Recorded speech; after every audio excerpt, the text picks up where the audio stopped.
దేవుని పరిశుద్ధ నామమునకు మహిమ కలుగునుగాక.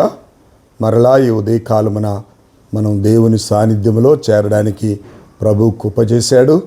ఇది జూన్ నెల చివరి రోజు వాగ్దానము, 30వ దిన వాగ్దానము. దేవుడు ఈ నెలంతా మనలను కాచి కాపాడినందుకు మనం ఆయనకి ఏమి ఇయ్యలేం, కానీ ఆయనకే ఘనత, మహిమ, ప్రభావములు కలుగునుగాక. దేవుని వాగ్దానము మన పట్ల 1 పేతురు 4:5 ఆయన చెప్పబడినటువంటి మాట, 5వ అధ్యాయం 4వ వచనం, మీరు వాడబారని మహిమా కిరీటం పొందుదురు. అవును ప్రియులారా, వాడబారని మహిమా కిరీటం.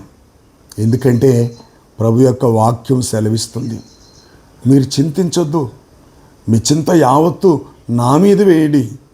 ఆయన మనల్ని గురించి చింతించేవాడుగా ఉన్నట్లుగా దేవుని వాక్యం మనకు సెలవిస్తుంది. ఎందుకంటే ఆయన బలిష్టమైన చేతుల కింద అణిగి మణిగి మనం ఉన్నప్పుడు దేవుని ఆశీర్వాదం ఆయన మన హెచ్చించి, ఆయన మన బలపరిచి, ఆయన మన తోడుగా ఉండి, ఆయన వాగ్దాన ప్రకారంగా మనల్ని దీవించడానికి సిద్ధముగా ఉన్నాడు. ఆయన మిమ్మల్ని గూర్చి చింతిస్తున్నాడు గనక మీరు చింత యావత్తు ఆయన మీద వేయుడి. నిబ్బరమైన బుద్ధి గలవారై మెలకువగా ఉండి, మీ విరోధి అయిన అపవాది గర్జించిన సింహంవలే ఎవరిని మింగునాన్ని వెతుకుచున్నాడు. అవును ప్రియులారా, ఈ లోకమందు అపవాది గర్జించు సింహం వలె ఎవరిని మృంగుదునా అని ఎదురు చూస్తూ ఉన్నాడు. కాబట్టి మన చింత యావత్తు ఆయన మీద వేసి నిబ్బరము కలిగి ప్రభు వైపు మనం చూసినట్లయితే ప్రభు కృప మనకు తోడుగా ఉండి వాడబారని మహిమా కిరీటం పొందే విధంగా ప్రభు కృప చూపుతాడు. అందుకే అన్నాడు, మీరు వాడబారని మహిమా కిరీటమును పొందుదురు. అవును ప్రియులారా, ఆయన మన కొరకు కిరీటాన్ని సిద్ధపరిచాడు. కాబట్టి నిబ్బరమైన బుద్ధి గలవారు ఉండాలి. అంతేకాదు మెలకువ కలిగి ఉండాలి.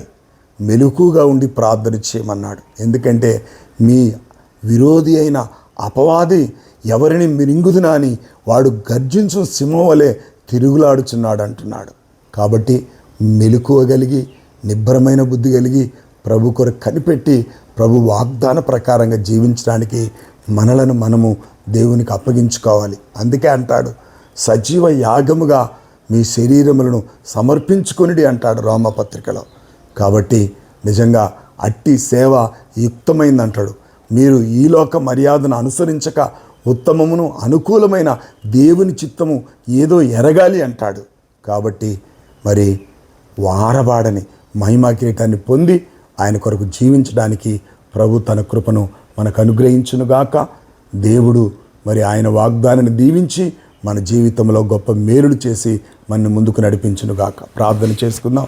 సకల ఆశీర్వాదాలకు కారణభూతులు అయిన మా తండ్రి, మీరు ఇచ్చిన వాగ్దానం గొప్పది. మీరు వాడబరని మహిమా కిరీటమును పొందరని చెప్పారు. ఆయన మిమ్మల్ని హెచ్చించడానికి ఇష్టపడుతున్నాడు. ఆయన బలిష్టమైన చేతుల కింద అణిగుండమని చెప్పాడు. అందును బట్టి మీకు స్తోత్ర.